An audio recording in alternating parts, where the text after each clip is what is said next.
taught me every L is a lesson, and every day is a blessing. Life taught me every L is a lesson, and every is a blessing. Hey. It is 2025, and I have been abstinent for a year and 3 days now. I've also been abstinent from marijuana for 8 months. And the reason why is because I wanted to bring this to life. I wanted to bring my visions to life. I wanted to bring you my new rebrand, which is the Mastery Movement Podcast, where I center my focus around the holistic view of what approaching success, approaching health, approaching relationships, approaching true masculinity, and climbing that mountain that we all want to climb inside or externally. Um, and I wanted to demonstrate what that would look like in the form of a podcast, in the form of a brand. And to be completely honest with you, I have been struggling with consistency and struggling with the internal self-doubts and all the things that come along with coming from a version of yourself that you've never been to trying to become a version of yourself that you want to be. And I really think that that's something that a lot of us resonate with. A lot of us strive to be rich. That's something that we all said since we was a kid. Yeah, I'm going to be a millionaire. I'm going to be rich someday. I'm going to buy my mom a house, blah, blah, blah, blah. But then it's like, what does that look like for you? What does that look like for me? What does that look like for any one of us? And for me, it looks like the pursuit of mastery. It's not the money that you really want. It's the person that you become in the pursuit of the money. It's not the girl that you want. It's the person that you become in the pursuit of the girl. It's not the success or to climb the mountain that you want. It's that internal feeling of like, damn, like I did that shit. I did that shit. I overcame all the internal shit that gets in any of our way whenever we're in the pursuit of a goal. And the last version of my podcast that I launched a couple years ago was called the Real Balance Podcast. And it was cool or whatever, but I still haven't made that like personality shift. And to be honest with you, I still don't know if I've made it, but I'm here recording in my new studio that I built with my own two hands, and I'm showing up, the camera's on record, and I think that is really what it's all about. It's about taking that first step in spite of the fear, in spite of the self-doubt, in spite of all the times that you said you was going to do some shit, but you really didn't do it. Because every time you tell yourself you're going to do something and you don't do it, you build this like internal callus of like discontent with yourself. That's where the depression, and that's where the abuse of sex or weed or substances that suppress you, that's when all that stuff starts. Granted that you're a healthy person, you know, obviously if you're like a clinically depressed person or something like that, you probably need some help. But most of us, bro, most of our sadness, it comes from us just not doing what the hell we said we are going to do, or from us attempting to do it and then not sustaining it and not staying consistent with that. And so I have been posting content for you guys for, you know, for quite a few years. And so you guys have probably seen firsthand me like post every day, and I'm on this super high. I'm on this like euphoric dopamine hit of motivation, and then something happens in my life and then I stop. And and that's okay. uh but you got to keep going. You got to get back on that train, and that is what the mastery movement for me is all about.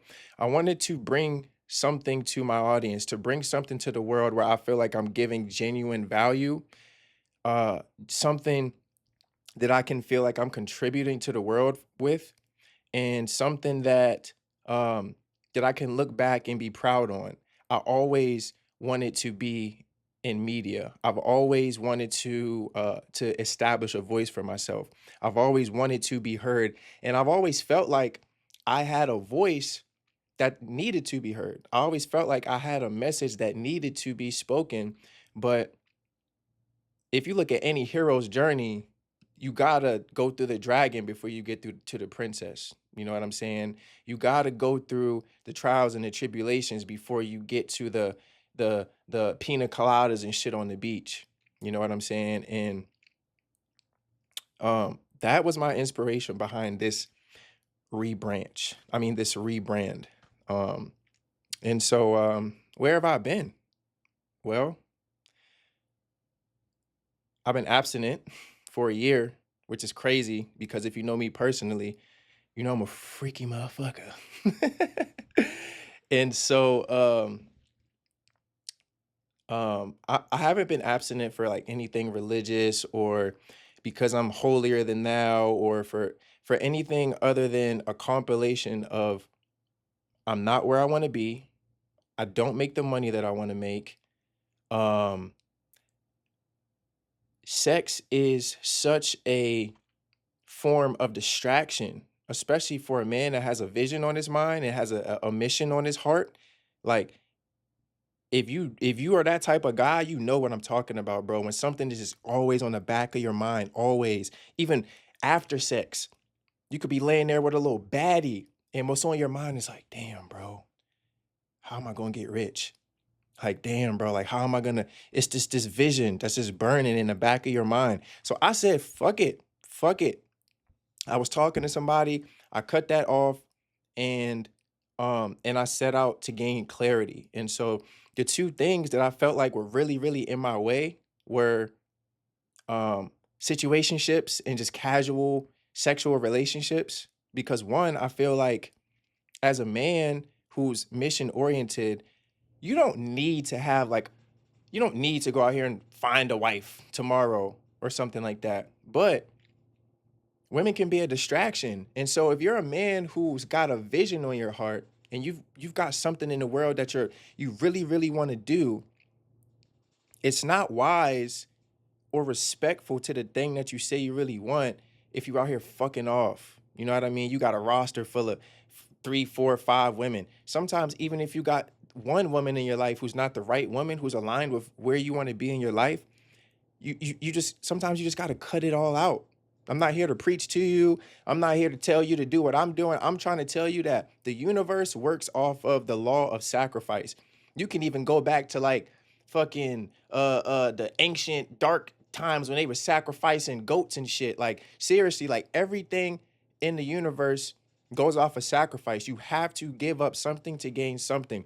And so the thing that I've gained over my year of abstinence is mental clarity. I've gained like a clean palate. I don't have any soul ties with nobody. My heart's not broken. I don't got no exes that I'm freaking trying to detach from. Like, and I am moving closer to the vision that I said I really, really wanted to move closer to, which is finding my voice in the world and doing something outside of making money that I find valuable, doing something outside of just making money that I can find some energy in, something that I feel like, damn, like if I stay consistent with this long enough, this will provide value to the world. And I think as a man who has a vision on his heart, that's one of that's one of the things that we all want the most is on our deathbed. How well did we live our life? How well did we pursue the vision that we said that we wanted? You know, and so I've been fighting demons, as they say. You know, the marijuana thing, it's escapism. It's escapism, and it's also just pure addiction. Like I said, I'm just me. You are going to be you. But me personally, I do not like the idea of me being addicted to anything. I love the fact that when I feel something's got a strong hold on me, I can just walk away from it. Like I love having that power and having that inner will. And so my thing with weed is it's not even the weed that I really like. It's the tobacco. It's the way that I was consuming it. I smoke a fat ass backwood, or I go get a pack of white papers and put some Frono in that joint. Y'all know how it go. And so I'm like, bro, like you just got a nicotine addiction, bro. You got a tobacco addiction. You might as well go get you one of them damn jewels or one of them little flavored tobacco things and go hit one of those if that's the case, because that's really what you crave. It's not even the marijuana. And so it's like, what's the real issue? It's like you have an addiction to a substance. And that's not to judge anybody else. It's just how I brought myself in alignment into what I said I really wanted.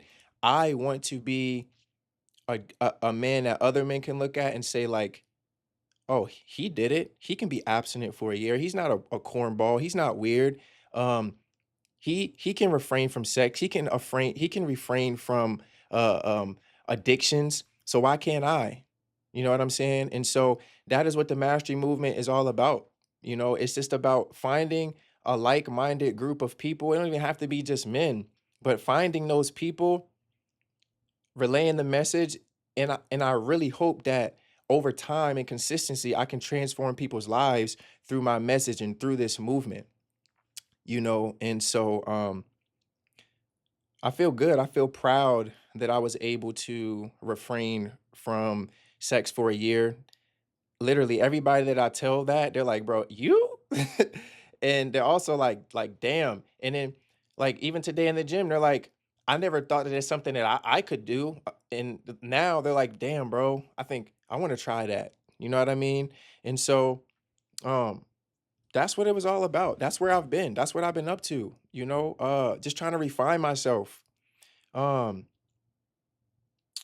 I feel like I posted a piece of content about this the other day, but I really feel like such a contradiction sometimes because I think if you know me, you know that I kind of exude confidence. Sometimes I can even exude arrogance, to be honest with you. If you know me well enough, you might say that I'm arrogant at times. Um, but the truth is that you can be hyper confident and hyper self-aware and insecure at the same time, you know? And so the nugget of wisdom that I've gained through these internal battles with confidence and insecurity is you can't even have that much of insecurity. You can't even have a drop of it because it spreads like cancer in your mind. It really, really does.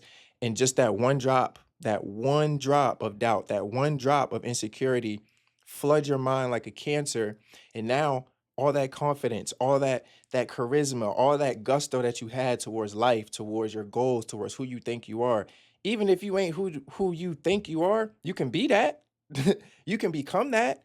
And just that one little drop of doubt can fuck it all up, can fuck it all up. And so um that is what I've been battling with. And so when I talk about like meditation and mindfulness or prayer, whatever you like to use to connect spiritually or to connect with God or something that's higher than you, um that is what I mean. And so I've been in the cut just working on me, man, just connecting with my higher self because I truly feel like it's something that I can do in this world through this vision that I have that can benefit the world.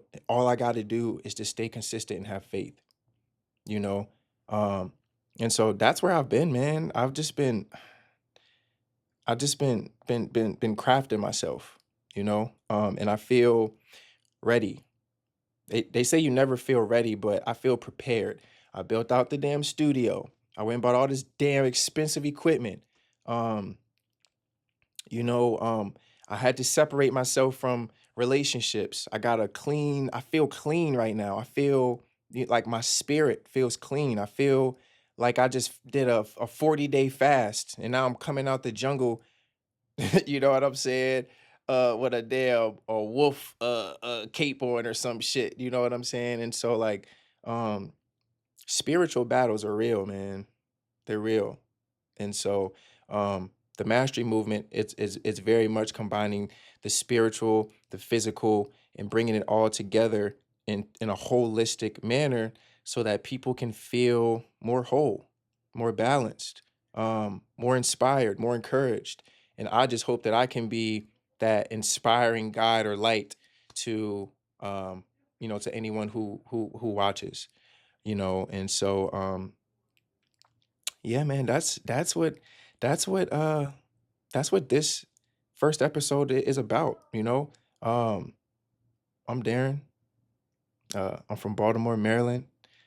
Uh I currently live in Minneapolis, Minnesota, and I never really thought I would live here ever, but it all leads back into the same story of why I had this vision on my heart, because I thought that I would be in the NFL right now, or maybe retiring from the NFL right now, but I'm the owner of a multi six figure cleaning company.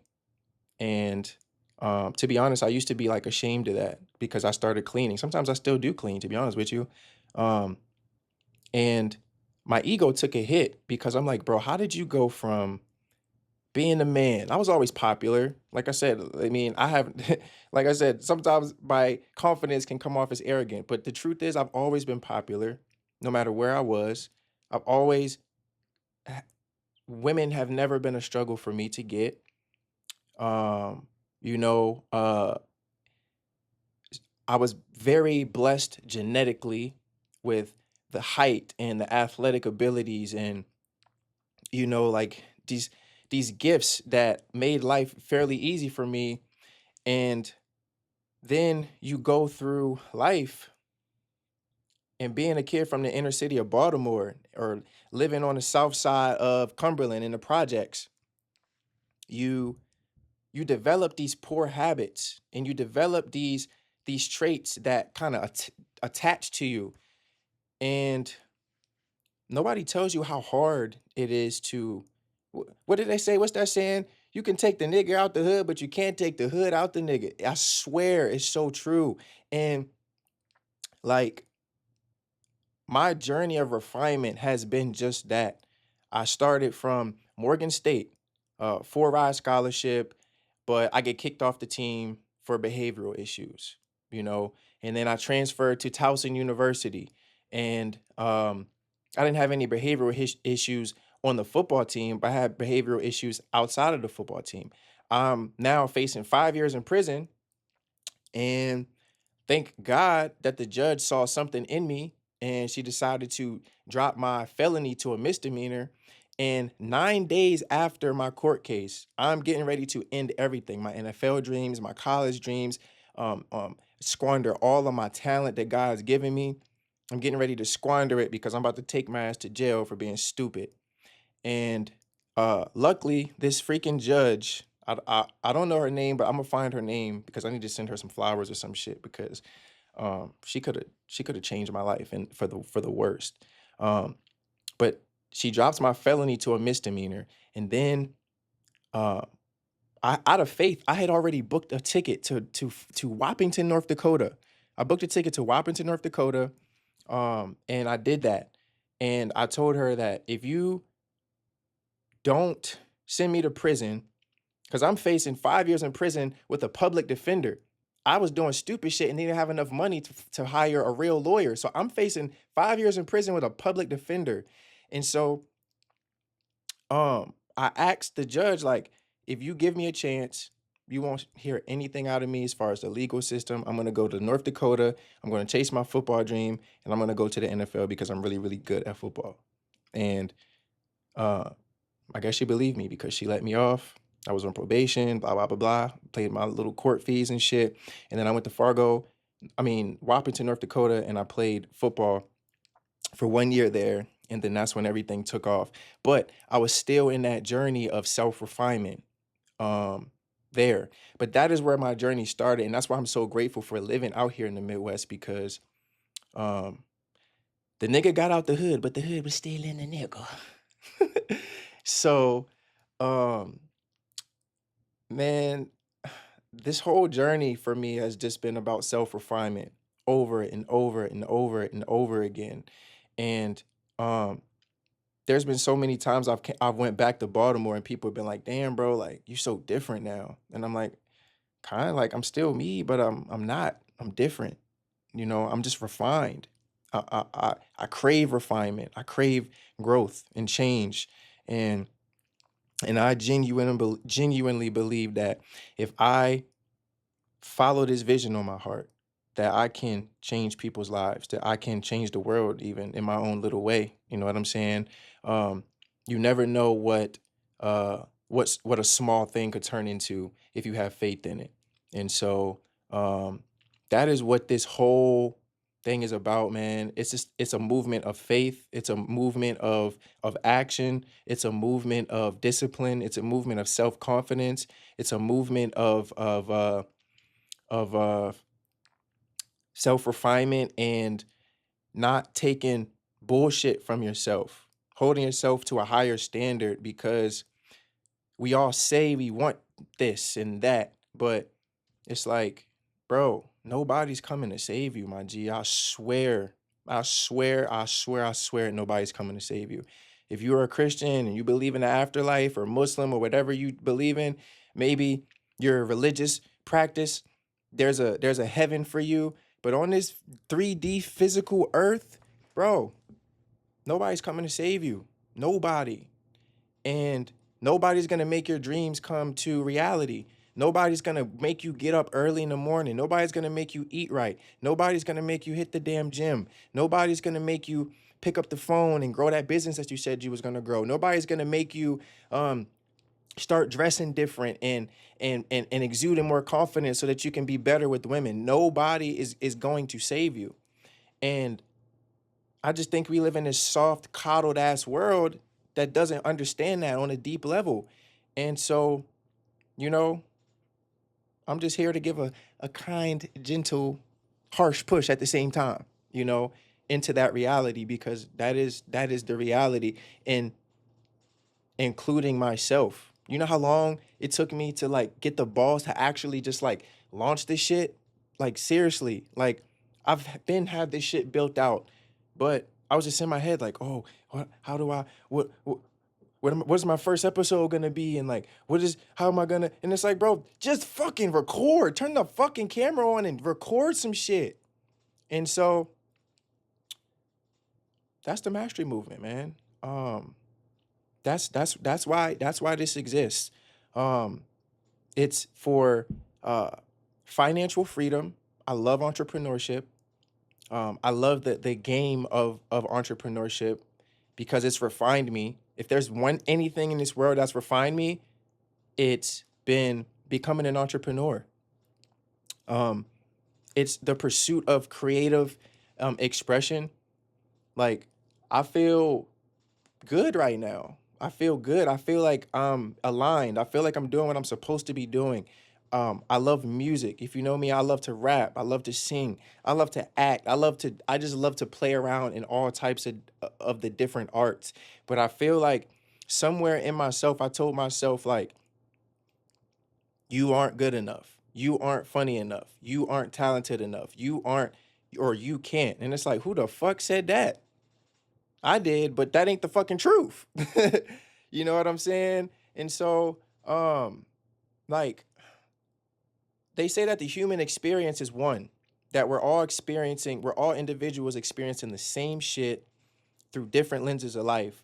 So that means if I'm experiencing something, that means you're experiencing the same shit. That means if I go through self-sabotaging behaviors and limiting beliefs and negative cycles, that means you're going through the same shit, because you're a human just like I am. Therefore, we share the same experience here on this earth. And so that means the same things that I can do to wiggle out of my ruts, to wiggle out of my poor behavioral habits, that means you can do the same shit. And I feel like my gift is to tell your ass that. And my expression through that is through media, is through my voice. I believe that God gave me the gift to gab. He gave me the gift to inspire, to speak, to be eloquent. And if you don't use your gifts, you lose them. That's just straight up. That's just how it goes. Anything that you're gifted with, if you don't use your talents, if you don't use what you're given, they're just gonna lose them, And I don't want to lose it. I don't want to waste no more time. I don't even know how much time I have on the earth. Like, that would be the worst death ever, is to die on a bed full of potential. And I know that's kind of like a cliche term that people say, but that literally is probably my worst fear. I was actually talking to my mom not too long ago, and we was talking. My mom is my homie now. We done went through some shit, trust me, but that's my nigga for shit show. And I was talking to my moms, and I asked her, like, Mom, what's your biggest fear? And she said, death. And I was like, but you're a Christian, you're a believing woman, you believe in a life after death, you believe in heaven and all that good stuff. So why would you be scared of death so much, especially knowing that there's a heaven for you? And she couldn't really explain to me why, but um I told her that my biggest fear is living. I'm not afraid to die. I don't necessarily know why I'm not afraid to die, but I'm really not afraid to live. I'm petrified not to live a full life here though. Like, petrified. And that's what this is about. That's what the mastery movement is about. Like, to leave a digital footprint of works, to leave a digital footprint of impact, to leave a digital footprint of, hey, I was here, I existed, I fucking showed up, I did some shit in the world, I impacted lives, people knew me, I took up space, and when I die, I don't know what happens, to be honest with you, but I'm trying to live. This is the Mastery Movement episode podcast 1, and I'm not stopping. It's your boy DK the Real, and yeah, stay tuned. I got more for y'all. And every is a blessing. Hey, I'm blessed. Bless, bless, bless, bless.